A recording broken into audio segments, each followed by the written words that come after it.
GMM news Kannada. ಕ್ಷೇತ್ರದಿಂದ ಪುಟ್ಟು ಆಂಜನಪ್ಪ ನಾನು ಮತ್ತೆ ನನ್ನ ಎಲ್ಲ ಬೆಂಬಲಿಗರು ಸಾವಿರಾರು ಸಂಖ್ಯೆಯಲ್ಲಿ ಆಗಮಿಸಿ ಇವತ್ತು ಮಾನ್ಯ ಉಪಮುಖ್ಯಮಂತ್ರಿಗಳ ಒಂದು ಸಮ್ಮುಖದಲ್ಲಿ ನಾವು ಅವರಿಗೆ ಶಕ್ತಿ ತುಂಬಂತದ್ದು.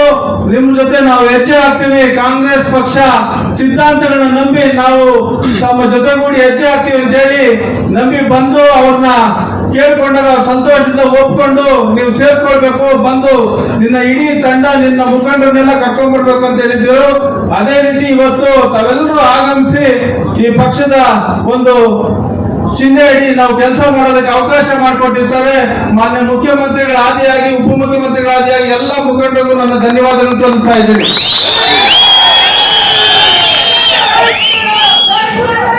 ನಾವೀಗಾಗಲೇ ಕಾಂಗ್ರೆಸ್ ಇಂದ ಬೆಳೆದು ಬಂದು ಗ್ರಾಮ ಪಂಚಾಯತಿ ಸದಸ್ಯರಾಗಿ ಅಧ್ಯಕ್ಷರಾಗಿ ಕೃಷ್ಣ ಬೈರೇಗೌಡರ ಒಂದು ಗರಡಿಯಲ್ಲಿ ಕೆಲಸ ಮಾಡ್ಕೊಂಡು ಬಂದಂತದ್ದು. ಈ ಒಂದು ನಿಟ್ಟಿನಲ್ಲಿ ನಮಗೆ AICC ಪ್ರಧಾನ ಕಾರ್ಯದರ್ಶಿಗಳು ಸುರ್ಜೇವಾಲಾ ಸಾಹೇಬರು, ನಮ್ಮ ಉಸ್ತುವಾರಿಗಳಾದಂತ ಅಭಿಷೇಕ್ ದತ್ ಅವರು, ಇವ್ರಿಗೂ ಸಹ ವಿಶೇಷವಾದಂತ ಧನ್ಯವಾದಗಳನ್ನು ಸಲ್ಲಿಸಿ ವೇದಿಕೆ ಸೇರಿದಂತ ಮುಖಂಡರೆಲ್ಲರಿಗೂ ಸಹ ಧನ್ಯವಾದ ಸಲ್ಲಿಸ್ತಾ ಇದ್ದೀವಿ. ನಮ್ಮ ಗುರಿ ಕೋಲಾರ ಕ್ಷೇತ್ರದ ಕಾಂಗ್ರೆಸ್ ಪಕ್ಷದ ಅಧಿಕೃತ ಅಭ್ಯರ್ಥಿ ಗೌತಮ್ ರವರನ್ನ ಅತ್ಯಧಿಕ ಮತಗಳಿಂದ ಗೆಲ್ಲಿಸುವಂತದ್ದು ನಮ್ಮ ಗುರಿಯಾಗಿರ್ತದೆ.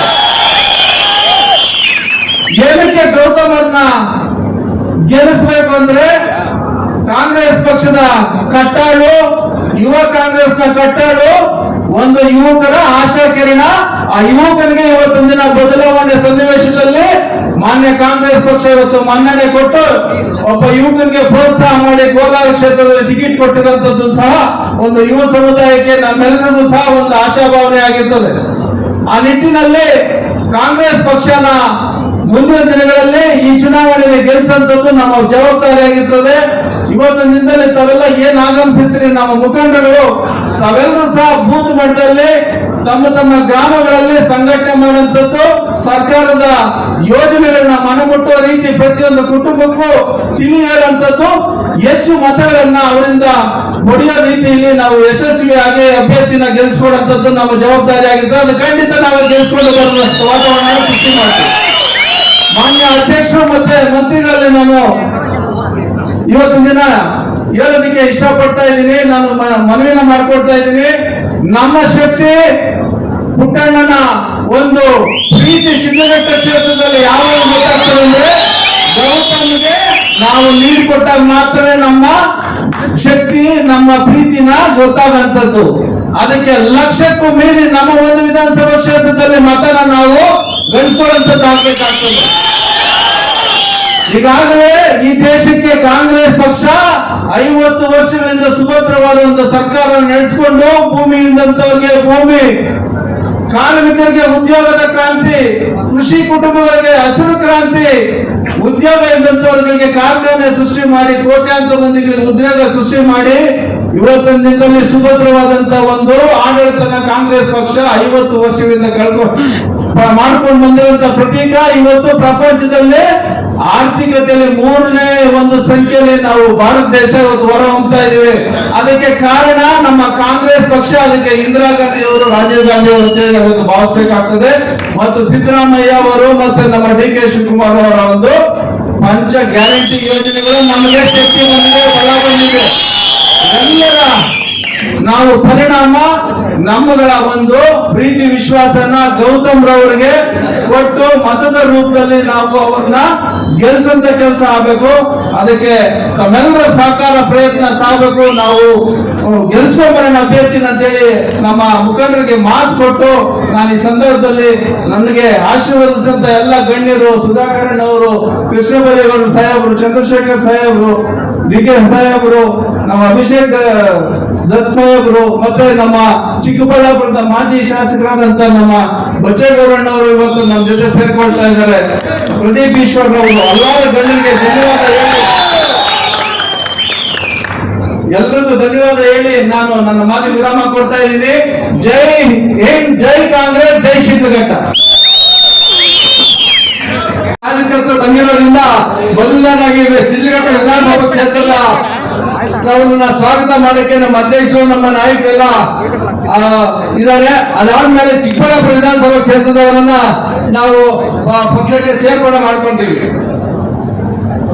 ಶಿಡ್ಲಘಟ್ಟ ವಿಧಾನಸಭಾ ಕ್ಷೇತ್ರದ ನಮ್ಮ ಹಿಂದೆ ವಿಧಾನಸಭಾ ಚುನಾವಣೆಯಲ್ಲಿ ಅಭ್ಯರ್ಥಿಯಾಗಿರ್ತಕ್ಕಂಥ ಪುಟ್ಟ ಐನಪ್ಪನವರು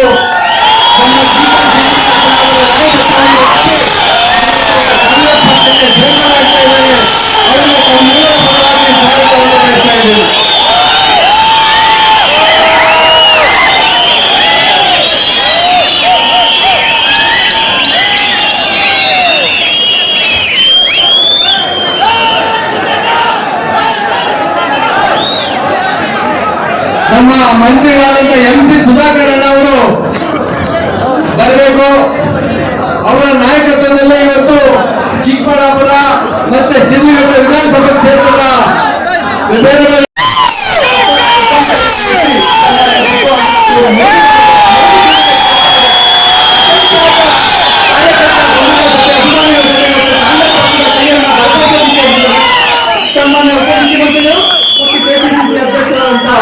ಶಿವಕುಮಾರ್ ಅವರ ಜಿಲ್ಲಾ ಉಸ್ತುವಾರಿ ಸಚಿವರಾದಂತ ಸನ್ಮಾನ್ಯ ಸುಧಾಕರ್ ಅವರ ಬಹಳ ಪ್ರಯತ್ನದ ನಂತರ ಇವತ್ತು ಕಾಂಗ್ರೆಸ್ ಶಿಡ್ಲಘಟ್ಟ ಕ್ಷೇತ್ರದ ಅಭ್ಯರ್ಥಿಯಾಗಿ ಪಕ್ಷೇತರ ಅಭ್ಯರ್ಥಿಯಾಗಿ ಪಕ್ಷವನ್ನು ಸಂಘಟನೆ ಮಾಡಿ ಇವತ್ತು ಮತ್ತೆ ನಾನು ಕಾಂಗ್ರೆಸ್ ಪಕ್ಷದಲ್ಲಿ ಉಳ್ಕೊಳ್ಬೇಕು, ಕಾಂಗ್ರೆಸ್ ಧ್ವಜ ಹಾರಿಸಬೇಕು, ನಾನು ಕಾಂಗ್ರೆಸ್ ಬಗ್ಗೆ ಬಯಬೇಕು ಅಂತೇಳಿ ಬಂದು ನನಗೆ ಅರ್ಜಿ ಕೊಟ್ಟರು. ನೀನೊಬ್ಬ ಬಂದು ಸಾಲದಪ್ಪ, ನನಗೆ ನೀನ್ ಹಿಂದೆ ಇರುವಂತ ಎಲ್ಲ ಬೆಂಬಲಿಗರೆಲ್ಲ ಒಟ್ಕೊಂಡು ಕರ್ಕೊಂಡು ಬರ್ಬೇಕು ಅಂತ ಹೇಳಿ ಹೇಳಿದೆ.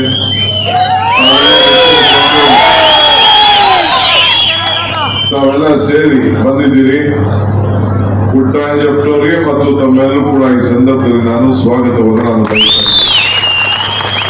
ಇದಲ್ಲದೆ ಡಾಕ್ಟರ್ ಶ್ರೀನಿವಾಸ ಮೂರ್ತಿ ಅವರು, ಮುನೇಗೌಡರು, ರಮೇಶ್ ಅವರು, ನಾರಾಯಣಸ್ವಾಮಿ ಅವರು, ರಾಜಕಾಂತ್ ಅವರು, ರವಿ ಅವರು, ಡಾಕ್ಟರ್ ಪ್ರಶಾಂತ್, ಮುರಳಿ ಆದಿಯಾಗಿ ಬಹಳ ಜನ, ಒಂದು ದೊಡ್ಡ ಪಟ್ಟಿನೇ ಇದೆ. JDS ಇಂದ ತೊರೆದು ಸುಮಾರು 100 ಜನ ಮುಖಂಡರು ಇವತ್ತು ಒಂದು ದೊಡ್ಡ ಬದಲಾವಣೆಯನ್ನ ತಂದಿದ್ದಾರೆ. ಬಿಜೆಪಿಯಿಂದ ತಿರುಮಲಪ್ಪನವರು, ನಮ್ಮ ಮಾಜಿ ಮತ್ತು ವಂಶಿ ಕೃಷ್ಣ, ಶ್ರೀಧರ್ ಬಾಬು, ನಂದಿ, ನಮ್ಮ ಮುರಳಿ ಬಿಜೆಪಿ ಯುವ ಮುಖಂಡರು, ರಮೇಶ್ ಅವರು, ಮಂಜುನಾಥ್ ಆಗಿಯಾಗಿ ವೆಂಕಟರಾಮು ಉದ್ಯಮಿ, ಇಂದ ಬಹಳ ಜನ ಪಟ್ಟಿ, ದೊಡ್ಡ ಪಟ್ಟಿನೇ ಇದೆ. ಎಲ್ಲರೂ ಕೂಡ ನೀವೆಲ್ಲ ಸೇರಿ ಕೊನೆಗೆ ನಮ್ಮ ದೇವಸ್ಥಾನಕ್ಕೆ ಬಂದಿದ್ದೀರಿ. ಇದು ದೇವಸ್ಥಾನ ಬಹಳ ಪವಿತ್ರವಾದಂತ ಸ್ಥಳ.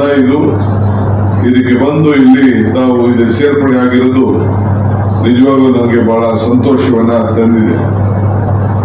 ಕಾಂಗ್ರೆಸ್ ಶಕ್ತಿ ಈ ದೇಶದ ಶಕ್ತಿ, ಕಾಂಗ್ರೆಸ್ ಇತಿಹಾಸ ಈ ದೇಶದ ಇತಿಹಾಸ, ಕಾಂಗ್ರೆಸ್ಸೇ ದೇಶದ ಶಕ್ತಿ, ಕಾಂಗ್ರೆಸ್ ಕೂಡ ಜನರ ಶಕ್ತಿ, ಹಸ್ತ ಬದುಕಿನ ಒಂದು ದೊಡ್ಡ ಶಕ್ತಿ. ಕಾಂಗ್ರೆಸ್ ಅಂದ್ರೆ ಎಲ್ಲ ನದಿಗಳ ಒಂದು ದೊಡ್ಡ ಸಂಗಮ.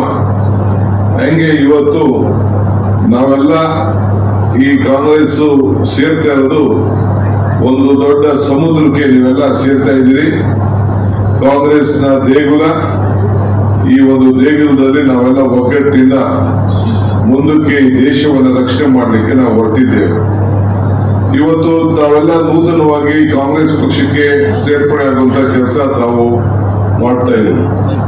ನಮ್ಮ ಹಸ್ತ ಚಿಹ್ನೆ ಏನು ತಮ್ಮ ಶಾಲ್ನಲ್ಲಿದೆ, ಇದು ಕೇವಲ ಗುರುತಲ್ಲ, ಇದು ನಮ್ಮ ನೇಗಿಲ ರೈತರ ಈ ನೇಗಿಲು ಕೂಡ ಹಿಡಿಯುವಂತ ಒಂದು ಹಸ್ತ. ಇದು ಕಾರ್ಮಿಕರಿಗೆ ಶ್ರಮ ಕೊಡುವಂತ ಒಂದು ಶ್ರಮದ ಹಸ್ತ. ಇದು ಮಹಿಳೆಯರಿಗೆ ಒಂದು ಶಕ್ತಿಯ ಹಸ್ತ, ಯುವಕರು ಕೂಡ ಒಂದು ಭವಿಷ್ಯದ ಹಸ್ತ. ಯಾವ ಸ್ವಾಮಿಗಳು ನೋಡಿ, ಯಾರನ್ನೇ ಭೇಟಿ ಮಾಡಿ, ತಿರುಪತಿ ವೆಂಕಟೇಶ್ವರ ಸ್ವಾಮಿ ನೋಡಿ, ಈಶ್ವರ್ ನೋಡಿ, ಎಲ್ಲ ಈ ಹಸ್ತದಿಂದನೇ ನಿಮ್ಮೆಲ್ಲರೂ ಕೂಡ ಆಶೀರ್ವಾದವನ್ನ ಮಾಡ್ತಾರೆ. ಇದು ಕಂಡು.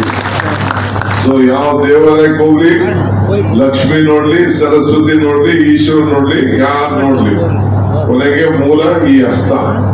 ಈ ಹಸ್ತದ ಚಿಹ್ನೆ ಎಲ್ಲರಿಗೂ ಸಿಗ್ಲಿಕ್ಕೆ ಸಾಧ್ಯ ಇಲ್ಲ. ಈ ಹಸ್ತ ಚಿಹ್ನೆ ತಾವು ನಂಬಿಕೊಂಡು ಈ ರಾಷ್ಟ್ರ ಧ್ವಜ, ಕಾಂಗ್ರೆಸ್ ಪಕ್ಷದ ಧ್ವಜ ಬಹಳ ಉತ್ಸಾಹದಿಂದ ನಮ್ಮ ಕಾಂಗ್ರೆಸ್ನ ಶಾಲನ್ನ ಹಾಕ್ಸ್ಕೊಳ್ಳಿಕ್ಕೆ ಬಹಳ ಮುಂದಾಗಿ ಬಂದ್ರಿ. ನಾನು ಎಲ್ಲರೂ ಕೂಡ ಈ ಶಾಲನ್ನ ಹಾಕಕ್ಕಾಗ್ಲಿಲ್ಲ. ಆದ್ರೆ ಈ ಮನೆಗೆ ಸೇರ್ಕೊಂಡ ಮೇಲೆ ನೀವೆಲ್ಲರೂ ಕೂಡ ಮುಂದಕ್ಕೆ ಹಳಬರು ಹೊಸಬರು ಅನ್ನೋದಿಲ್ಲ. 50 ವರ್ಷದಿಂದ ಕಾಂಗ್ರೆಸ್ ಕಟ್ಟೋರ್ಗೆ ಏನು ಗೌರವ ಕೊಡ್ಬೇಕೋ ನಿಮ್ಗೂ ಕೂಡ ಅದೇ ಗೌರವನ ಕೊಟ್ಟು ಒಟ್ಟಿಗೆ ತೆಗೆದುಕೊಂಡು ಹೋಗುವಂತ ಕೆಲಸವನ್ನ ನಾವು ಮಾಡ್ತೇವೆ. ಆದ್ರೆ ನೀವು ಕೂಡ ಇಲ್ಲಿಂದ ಯಾರು ಕಷ್ಟ ಕಾಲದಲ್ಲಿ ನಮ್ಮ ಪಕ್ಷದಲ್ಲಿ ಉಳಿಸ್ಕೊಂಡು ಬಂದಿದ್ರು, ನಿಮ್ಮಲ್ಲಿ ಸಾವಿರ ಭಿನ್ನಾಭಿಪ್ರಾಯ ಇರಲಿ, ವೈಯಕ್ತಿಕವಾಗಿ ಚಿಕ್ಕಬಳ್ಳಾಪುರದಲ್ಲಿ, ಶಿಡ್ಲಘಟ್ಟದಲ್ಲಿ, ಎಲ್ಲೇ ಆಗಿರ್ಲಿ, ಹಿಂದೆ ಕಷ್ಟ ಕಾಲದಲ್ಲಿ ನಮ್ಮ ಪಕ್ಷದ ಬಾವುಟವನ್ನ ಹಿಡಿದಂತ ರಕ್ಷಣೆ ಮಾಡ್ಕೊಂಡು ಬಂದವರು ಕೂಡ ನೀವೆಲ್ಲ ಒಟ್ಟಿಗೆ ತೆಗೆದುಕೊಂಡು ಹೋಗುವಂತ ಕೆಲಸವನ್ನ ಮಾಡಬೇಕು. ನಿಮ್ಮ ಜಿಲ್ಲಾ ಮಂತ್ರಿಗಳಾದಂತ ನಾನು ಸುಧಾಕರ್ ಅವರು ಕೂಡ ನಾನು ಹೇಳಿದ್ದೇನೆ, ನೀವು ಯಾರೇ ಆಗ್ಲಿ, ನಿಮ್ಗೆ ಸ್ನೇಹಿತರಾಗಿರ್ಲಿ ಇಲ್ಲದೆ ಹೋಗ್ಲಿ, ಎಲ್ಲರೂ ಕೂಡ ಒಟ್ಟಿಗೆ ತೆಗೆದುಕೊಂಡು ಹೋಗುವಂತ ಕೆಲಸ ನೀವು ಮಾಡಬೇಕು ಅಂತೇಳಿ ಜಿಲ್ಲಾ ಕಾಂಗ್ರೆಸ್ ಅಧ್ಯಕ್ಷರಿಗೆ ಮತ್ತು ಜಿಲ್ಲಾ ಮಂತ್ರಿಗಳಿಗೆ ನಾನು ತಿಳಿಸಿದ್ದೇನೆ. ಸೊ ಅದರಿಂದ ನೀವು ನನಗೆ ಸೇರ್ಕೊಂಡ್ಬಿಟ್ಟಿದ್ದೀನಿ, ಹಳಬ್ರನ್ನೆಲ್ಲ ಮೂಲೆ ಹಾಕ್ಬಿಡ್ತೀನಿ, ನಾನು ಮುಂದಕ್ಕೆ ಕೊಂಡೊಯ್ತೀನಿ, ನನ್ ಕೃಷ್ಣ ಬೈರೇಗೌಡರು ಇದ್ದಾರೆ, ನನಗೆ ಸುಧಾಕರ್ ಇದ್ದಾರೆ ಅಂತ ಏನಾದ್ರು ನಿಮ್ ತಲೆಯಲ್ಲಿ ಇದ್ರೆ ಅದನ್ನ ತೆಗೆದಾಕ್ಬಿಡಿ. ನಾನು ಆ ಕಷ್ಟ ಕಾಲದಲ್ಲಿ ನಿಂತ್ಕೊಂಡಂತ ಎಲ್ಲ ಕಾರ್ಯಕರ್ತರನ್ನ ಒಟ್ಟಿಗೆ ತೆಗೆದುಕೊಂಡು ಹೋಗ್ಬೇಕು ಅನ್ನೋದು ನನ್ನ ಮಾರ್ಗದರ್ಶನ. ಇದು ನನ್ನ ನಿಮ್ಗೆ ಸಲಹೆ. ಇವತ್ತು ಈ ದೇಶದಲ್ಲಿ ಒಂದು ದೊಡ್ಡ ಬಿರುಗಾಳಿ ಹಿಡ್ತಾ ಇದೆ, ಒಂದು ಬದಲಾವಣೆಯ ಗಾಳಿ. ನಾನೇನು ಹೇಳಬೇಕಾಗಿಲ್ಲ. ಈಗ ಬಿಜೆಪಿಯವರು ಗೆಲ್ಲಕ್ ಆಗಲ್ಲ ಅಂತಾನೆ ಸುಮಾರು 12-13 ಸೀಟನ್ನು ಅವರು ಬದಲಾವಣೆ ಮಾಡಿದ್ದಾರೆ. ದೊಡ್ಡ ದೊಡ್ಡ ಲೀಡರ್ಗಳನ್ನೆಲ್ಲ ಚೇಂಜ್ ಮಾಡಿದ್ದಾರೆ. ಇವತ್ತು ಆಪರೇಷನ್ ಲೋಟಸ್ ಮಾಡಿದ್ರು, ಎಂತ ವಿಪರ್ಯಾಸ ನೋಡಿ. ಯಾರು ಕುಮಾರಸ್ವಾಮಿ ಸರ್ಕಾರನ ತೆಗೆದ್ರು, ಇವತ್ತು ಅವ್ರಿಗೆ ಕುಮಾರಸ್ವಾಮಿ ಈಗ ಅವ್ರ ಜೊತೆಯಲ್ಲಿ ನಂಟಸ್ಥಾನ ಮಾಡಿಕೊಂಡು ಇವತ್ತು ಹೊರಟಿದ್ದಾರೆ. ಯಾರು ಕುಮಾರಸ್ವಾಮಿ ಸರಿ ಇಲ್ಲ ಅಂತ ಹೇಳಿದ್ರು, ಅವರೇ ಇವತ್ತು ಕುಮಾರಸ್ವಾಮಿಯ ಬೆಂಬಲಕ್ಕೆ ಇವತ್ತು ಹೋಗಿದ್ದಾರೆ. ಅದರಿಂದ ಈ ನೀತಿ, ಈ ಸಿದ್ಧಾಂತ ಏನಿದೆ ಇದ್ರ ಬಗ್ಗೆ ಚರ್ಚೆ ಮಾಡೋದು ಬೇಡ. ಜನ ಎಲ್ಲ ನಗಿತಾ ಇದ್ದಾರೆ. ಅವ್ರು ಏನಪ್ಪಾ ಇಂಥ ಒಂದು ನೀಚ ರಾಜಕಾರಣ ಬಂದ್ಬಿಡ್ತು ಈ ರಾಜ್ಯದಲ್ಲಿ ಅಂತ ಹೇಳಿ ಎಲ್ಲರಿಗೂ ಕೂಡ ಮನಸ್ಸಿಗೆ ಬಹಳ ದೂರ ಆಗ್ತಾ ಇದೆ. ಆದ್ರಿಂದ ಇವತ್ತು ನಾನು ತಮ್ಗೆ ಹೇಳೋದಿಷ್ಟೇ, ಇವತ್ತು ನೀವೆಲ್ಲ ನನಗೆ ಬಚ್ಚೇಗೌಡರು ಬಹಳ ಹಿರಿಯರು, ನನಗೆ ಅವರ ಪರಿಚಯ ಕೂಡ ಇದೆ. ಬಹಳ ದೊಡ್ಡ ಕುಟುಂಬ ಅವರು, ಒಂದು ಸಿದ್ಧಾಂತದ ಮೇಲೆ ಹೋರಾಟವನ್ನು ಮಾಡ್ಕೊಂಡು ಬಂದವರು. ಮಾನ್ಯ ಜನತಾದಳದವರು ದೇವೇಗೌಡರು ಮಾತಂದ್ರೆ ಅವರ ಅಪಾರವಾದಂತಹ ಗೌರವ ವಿಶ್ವಾಸ ಇತ್ತು. ಅವರು ಕೂಡ ಬಹಳ ತುಚ್ಛವಾಗಿ ಕಂಡ್ರು ಅಂತೇಳಿ ಅವರ ಮನಸ್ಸಿನಲ್ಲಿ ಬಹಳ ದುಗ್ಡವನ್ನ ವ್ಯಕ್ತಪಡಿಸಿದ್ರು. ಮುಖ್ಯಮಂತ್ರಿಗಳ ಹತ್ರನೂ ಮಾತಾಡಿದ್ರು, ನನ್ನ ಹತ್ರನೂ ಮಾತಾಡಿದ್ರು. ಆಗಿಲ್ಲ. ಆದ್ರೆ ಈ ಮನೆಯಲ್ಲಿ ಕಾಂಗ್ರೆಸ್ ಸೇರಬೇಕು ಅಂತ ತೀರ್ಮಾನ ಬಂದವ್ರಿಗೆಲ್ಲರೂ ಕೂಡ ಮತ್ತೊಮ್ಮೆ ತುಂಬ ಹೃದಯದಿಂದ ನಾನು ಸ್ವಾಗತವನ್ನು ನಾನು ಮಾಡ್ತೇನೆ. ಈ ಮುಂದಕ್ಕೆ ನೀವು ಹಳ್ಳಿ ಹೋಗಿ, ಮನೆಗೆ ಹೋಗಿ ಎಲ್ಲರ ಹತ್ರ ಮಾತಾಡಬೇಕು. ಇನ್ನ ಅತಿ ಹೆಚ್ಚು ಸದಸ್ಯರುಗಳನ್ನ ಪಕ್ಷಕ್ಕೆ ಸೇರ್ಪಡೆ ಮಾಡುವಂತ ಕೆಲಸ ತಾವು ಮಾಡಬೇಕು. ನಿಮ್ಮ ಜಿಲ್ಲಾ ಮಟ್ಟದಲ್ಲಿ, ತಾಲೂಕು ಮಟ್ಟದಲ್ಲಿ, ಬ್ಲಾಕ್ ಮಟ್ಟದಲ್ಲಿ, ಗ್ರಾಮ ಮಟ್ಟದಲ್ಲಿ ತಾವೆಲ್ಲ ಮಾಡಬೇಕು. ನಾನು ಮುಂದಕ್ಕೆ ನಿಮ್ಮ ಜೊತೆಲಿ ನಾನು ಇದ್ದೇನೆ. ಸೊ ಇವತ್ತು ನೀವೆಲ್ಲ ಇವತ್ತು ತಾವೆಲ್ಲ ಇರಬೇಕು. ಜಿಲ್ಲೆಯಲ್ಲಿ 3-4 ಜನ ಅಭ್ಯರ್ಥಿಗಳಿದ್ರು. ನಾವು ಲೆಕ್ಕಾಚಾರ ಎಲ್ಲ ಹಾಕು, ಶಿವಶಂಕರ್ ರೆಡ್ಡಿಗೆ ಸಹಾಯ ಮಾಡಬೇಕು, ನಮ್ಮ ಇವ್ರಿಗೆ ನಮ್ಮ ವೀರಪ್ಪ ಮೊಯ್ಲಿಗೆ ಸಹಾಯ ಮಾಡಬೇಕು, ನಮ್ಮ ಶರತ್ ಬಚ್ಚೇಗೌಡರು ಕೇಳಿದ್ರು. ಆಮೇಲೆ ರಾಜಕೀಯದ ಲೆಕ್ಕ ಹಾಕಿ ನಮ್ಮ ಇಡೀ ಭಾಗದಲ್ಲಿ ಹಿಂದುಳಿದ ವರ್ಗದವ್ರಿಗೆ ಒಂದು ಅವಕಾಶ ಕೊಡಬೇಕು. ನಮ್ಮ ಹಳೆ ಮೈಸೂರಿನಲ್ಲಿ ಇನ್ನೆಲ್ಲೂ ಕೂಡ ಒಂದು ಹಿಂದುಳಿದ ವರ್ಗದವ್ರಿಗೆ ಒಂದು ಅವಕಾಶ ಮಾಡೋಕ್ಕಾಗಿಲ್ಲ. ಮತ್ತು ನಮ್ಮ MS ರಾಮಯ್ಯನವರ ಕುಟುಂಬ ಅವ್ರು ಮಾಡಿದಂತ ಸೇವೆ ಆ ಭಾಗದಲ್ಲಿ ದೇವಸ್ಥಾನ, ಧರ್ಮ, ವಿದ್ಯಾಕ್ಷೇತ್ರದಲ್ಲಿ ಇವೆಲ್ಲ ಕೂಡ ದೊಡ್ಡ ಸೇವೆ ಮಾಡಿದ್ದಾರೆ. ಅವರಿಗೆ ಜನರ ಸೇವೆ ಬಹಳ ಮುಖ್ಯ ಅಂತೇಳಿ ತೀರ್ಮಾನ ಮಾಡಿ ಕುಟುಂಬದವ್ರು ಮುಂದೆ ಬಂದಿರೋದ್ರಿಂದ ಅವ್ರನ್ನ ಒಂದು ಜಾತಿ ಮೇಲೆ ತೀರ್ಮಾನ ಮಾಡಕ್ ಹೋಗ್ಬೇಡಿ, ಒಂದು ಪಕ್ಷದ ಮೇಲೆ ತೀರ್ಮಾನ ಮಾಡಿ, ಒಂದು ಸಿದ್ಧಾಂತದ ಮೇಲೆ ತೀರ್ಮಾನ ಮಾಡಿ. ಇವತ್ತು ನಮ್ಮ ಜಿಲ್ಲೆಯಲ್ಲಿ ಉಳ್ಕೊಂಡ್ರಂತ ಶಾಸಕರು ನಮ್ಮ ಇವರು ರೆಡ್ಡಿಯವರು, ಬಾಗೇಪಲ್ಲಿ ರೆಡ್ಡಿಯವರು ಇರ್ಬೋದು, ನಮ್ಮ ಪ್ರದೀಪ್ ಈಶ್ವರ್ ಇರ್ಬೋದು, ಸುಧಾಕರ್ ಇರ್ಬೋದು, ನಮ್ಮ ಈಗ ಹೊಸದಾಗಿ ನಮ್ಮ ಸದಸ್ಯರಾಗಿದ್ದಂತ ನಮ್ಮ ಪುರುಷಾಂಗೌಡ್ ಇರ್ಬೋದು, ಶಿವಶಂಕರ್ ಇರ್ಬೋದು, ಅವರೆಲ್ಲ ಸೇರಿ ಬಹಳ ಉತ್ತಮವಾಗಿ ಕೆಲಸ ಮಾಡ್ತಾ ಇದ್ದಾರೆ. ಇಡೀ ಒಗ್ಗಟ್ಟಿನಿಂದ ಜಿಲ್ಲೆ 2 ಕ್ಷೇತ್ರದಲ್ಲೂ ಕೂಡ ಒಟ್ಟಿಗೆ ಕೆಲಸ ಮಾಡ್ತಾ ಇದೆ. ಮತ್ತೆ ನಿಮ್ಮ ಮಧ್ಯದಲ್ಲಿ ನಾನು ಒಂದಿನ ನಿಮ್ಮ ಕ್ಷೇತ್ರಕ್ಕೆ ನಾನು ಬರ್ತೇನೆ. ಈ ಮಧ್ಯದಲ್ಲಿ ನಾಳೆ ನಾಮಿನೇಷನ್ ಇದೆ, ನೋಡ್ತೀನಿ. ನಾಳೆ ಮೈಸೂರು, ಚಾಮರಾಜನಗರ ಇದೆ. ನಿಮ್ಮಲ್ಲಿ ಯಾವ ರೀತಿ ಬಂದು ನಾನು ಬರ್ಲಿಕ್ಕೆ ಸಾಧ್ಯನೋ ಅದನ್ನು ಆಲೋಚನೆಯನ್ನು ನಾನು ಮಾಡ್ತೇನೆ. ತಾವೆಲ್ಲ ಒಗ್ಗಟ್ಟಿನಿಂದ ನಮ್ಮ ಅಭ್ಯರ್ಥಿಯ ಗೆಲ್ಲಿಸುವಂತ ಕೆಲಸ ಮಾಡಬೇಕು. ಮತ್ತೊಮ್ಮೆ ತಾವೆಲ್ಲ ಬಹಳ ಸಂತೋಷದಿಂದ ಬಂದಿದ್ದೀರಿ.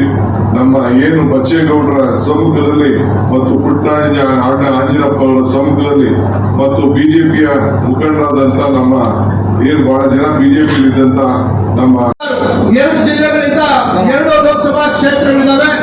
ಅದರಲ್ಲಿ ವಿಶೇಷವಾಗಿ ನಾವು 2 ಕ್ಷೇತ್ರಗಳನ್ನ ಗೆಲ್ತಕ್ಕಂಥದ್ದು ಬಹಳ ನಮಗೆ ಸವಾಲಾಗಿದೆ. ಆ ಒಂದು ನಿಟ್ಟಿನಲ್ಲಿ ಇವತ್ತು ಪಕ್ಷವನ್ನ ಬಲಗೊಳಿಸ್ತಕ್ಕಂಥ ಒಂದು ಕೆಲಸವನ್ನ ಇವತ್ತು ನಾವೆಲ್ಲರೂ ನಿಮ್ಮೆಲ್ಲರ ಸಹಕಾರದಿಂದ ಮಾಡುವಂತ ಒಂದು ಕೆಲಸವನ್ನ ಮಾಡ್ತಾ ಇದ್ದೇವೆ. ಈಗ ಕೋಲಾರ ಲೋಕಸಭಾ ಕ್ಷೇತ್ರಕ್ಕೆ ಸಂಬಂಧಪಟ್ಟಂತೆ ಶಿಡ್ಲಘಟ್ಟದಲ್ಲಿ ಇವತ್ತು ನಾನು ತಮ್ಮೆಲ್ಲರ ವಿನಂತಿ ಮಾಡಿಕೊಳ್ತೇನೆ. ಶಿಡ್ಲಘಟ್ಟ ಕಾಂಗ್ರೆಸ್ ಪಕ್ಷಕ್ಕೆ ಭದ್ರಕೋಟೆಯಾಗಿ ಸನ್ಮಾನ್ಯ ಮಾಜಿ ಸಚಿವರು ಹಿರಿಯರಾಗಿರ್ತಕ್ಕಂಥ ವಿ ಮುನಿಯಪ್ಪನವರು ಕಾಂಗ್ರೆಸ್ ಪಕ್ಷವನ್ನು ಬಲಿಷ್ಠವಾಗಿ ಶಿಡ್ಲಘಟ್ಟ ವಿಧಾನಸಭಾ ಕ್ಷೇತ್ರದಲ್ಲಿ ಕಟ್ಕೊಂಡು ಬಂದಿದ್ದಾರೆ. ಕಾರಣಾಂತರದಿಂದ ಅವರ ಅನಾರೋಗ್ಯದ ನಿಮಿತ್ತ ಅಲ್ಲಿ ರಾಜಕೀಯ ಗೊಂದಲಗಳು ಸೃಷ್ಟಿಯಾಗಿ ವಿಧಾನಸಭಾ ಚುನಾವಣೆಯಲ್ಲಿ ನಮಗೆ ಅದು ಹಿನ್ನಡೆ ಆಗಿದೆ. ನಾನು ತಮ್ಮೆಲ್ಲರನ್ನು ಕೈ ಜೋಡಿಸಿ ಪ್ರಾರ್ಥನೆ ಮಾಡಿಕೊಳ್ತೇನೆ. ಈಗಾಗಲೇ ಅಲ್ಲಿ ಕಾಂಗ್ರೆಸ್ ಪಕ್ಷದಿಂದ ಅಧಿಕೃತ ಅಭ್ಯರ್ಥಿಯಾಗಿ ರಾಜೀವ್ ಗೌಡರನ್ನ ಕಾಂಗ್ರೆಸ್ ಪಕ್ಷ ನೇಮಿಸಿದ್ದು ಅವರು ಚುನಾವಣೆಯಲ್ಲಿ ಸೋತು. ಪುಟ್ಟರಾಜನಪ್ಪನವರು ಸ್ವತಂತ್ರವಾಗಿ ಸ್ಪರ್ಧಿಸಿ 57,000 ಮತಗಳನ್ನು ಪಡೆದಿದ್ದು. ಜೆಡಿಎಸ್ ಶಾಸಕರಿದ್ದಾರೆ ಮತ್ತು ಜೆಡಿಎಸ್ ಬಿಜೆಪಿ ಹೊಂದಾಣಿಕೆ ಮಾಡಿಕೊಂಡಿದ್ದಾರೆ. ಅವರಿಬ್ಬರು ಸೇರಿದ್ರೆ ಸುಮಾರು 75,000ಕ್ಕಿಂತ ಹೆಚ್ಚು ಮತಗಳಾಗ್ತವೆ. ಇವತ್ತು ಲೋಕಸಭಾ ಕ್ಷೇತ್ರ ಕೋಲಾರ ಲೋಕಸಭಾ ಕ್ಷೇತ್ರ ಗೆಲ್ಲಬೇಕಾದ್ರೆ ಏನು ಹಂಚು ಹೋಗಿತ್ತು ಕಾಂಗ್ರೆಸ್ ಪಕ್ಷ ಶಿಡ್ಲಘಟ್ಟದಲ್ಲಿ ಅದನ್ನು ಒಂದು ತರ್ತಕ್ಕಂಥ ಜವಾಬ್ದಾರಿ ನಮ್ಮ ಕಾಂಗ್ರೆಸ್ ಪಕ್ಷದ ಅಧ್ಯಕ್ಷರು ನನಗೆ ವಹಿಸಿಕೊಟ್ಟಿದ್ರು. ಆ ನಿಟ್ಟಿನಲ್ಲಿ ಇವತ್ತು ನಮ್ಮ ಮನಸ್ಸುಗಳಿಗೆ ಎಷ್ಟೇ ಸ್ವಲ್ಪ ಘಾಸಿಯಾಗಿದ್ರು ಕೂಡ ಕಾಂಗ್ರೆಸ್ ಪಕ್ಷವನ್ನು ಉಳಿಸತಕ್ಕಂಥದ್ದು ಲೋಕಸಭಾ ಕ್ಷೇತ್ರವನ್ನು ಗೆಲ್ಲತಕ್ಕಂಥ ನಿಟ್ಟಿನಲ್ಲಿ ಶಿಡ್ಲಘಟ್ಟ ವಿಧಾನಸಭಾ ಕ್ಷೇತ್ರದಲ್ಲಿ ಅತಿ ಹೆಚ್ಚು ಮತಗಳನ್ನು ಪಡಿತಕ್ಕಂಥದ್ರ ಜೊತೆಗೆ ಬಹುಮತವನ್ನು ಪಡಿತಕ್ಕಂಥದ್ದು ನಮ್ಮ ಎದುರು ಮುಂದೆ ಇರ್ತಕ್ಕಂಥ ಒಂದು ಸವಾಲು. ಆ ಸವಾಲಿಗೆ ತಾವೆಲ್ಲರೂ ಸ್ಪಂದಿಸ್ತೀವಿ ಅಂತಕ್ಕಂಥ ವಿಶ್ವಾಸ ನನಗಿದೆ. ನಾನು ತಮ್ಮೆಲ್ಲರೂ ಕೈ ಜೋಡಿಸಿ ಪ್ರಾರ್ಥನೆ ಮಾಡಿಕೊಳ್ತೇನೆ. ಪುಟ್ಟರಾಜನಪ್ಪನವರ ಜೊತೆಲಿರ್ತಕ್ಕಂಥ ಎಲ್ಲ ಮುಖಂಡರಿಗೆ ಇವತ್ತು ನಾನು ತಮ್ಮೆಲ್ಲ ಕೇಳೋದಿಷ್ಟೇ. ವಿ ಮುನಿಯಪ್ಪನವರು ಅನಾರೋಗ್ಯದ ನಿಮಿತ್ತ ಸಕ್ರಿಯವಾಗಿದ್ದೇ ಇದ್ರು ಕೂಡ ಇವತ್ತು ಅವರ ಸಾರಥ್ಯದಲ್ಲೇ ಈ ಲೋಕಸಭಾ ಚುನಾವಣೆಯನ್ನ ಅವರನ್ನ ಮುಂದೆ ಇಟ್ಕೊಂಡು ಅವರ ಮುಖಾಂತರ ಹುಟ್ಟು ಇರ್ಬೋದು ಮತ್ತು ಇರ್ಬೋದು ಅವರೆಲ್ಲರೂ ಒಟ್ಟಾಗಿ ನಾವು ಸೇರ್ಕೊಂಡು ಶಿಡ್ಲಘಟ್ಟದಲ್ಲಿ ಮತ್ತೆ ಕಾಂಗ್ರೆಸ್ ಪಾಲುಪತ್ರವನ್ನ ಪುನರ್ ಪ್ರತಿಷ್ಠಾಪನೆ ಮಾಡ್ತಕ್ಕಂಥದ್ದಕ್ಕೆ ತಾವೆಲ್ಲರೂ ಸಹಕಾರ ಕೊಡ್ಬೇಕು ಅಂತಕ್ಕಂಥ ಮಾತನ್ನ ಈ ಸಂದರ್ಭದಲ್ಲಿ ನಾನು ಹೇಳ್ತಾ ಇದ್ದೇನೆ. ದಯವಿಟ್ಟು ಈ ನಿಟ್ಟಿನಲ್ಲಿ ತಾವೆಲ್ಲರೂ ಯಾವುದೇ ರೀತಿ ಮುಜುಗರ ಇದ್ದೀರಾ, ಯಾವುದೇ ರೀತಿ ಪ್ರತಿಷ್ಠೆ ಮಾಡ್ತೀರಾ, ಕಾಂಗ್ರೆಸ್ ಪಕ್ಷವನ್ನ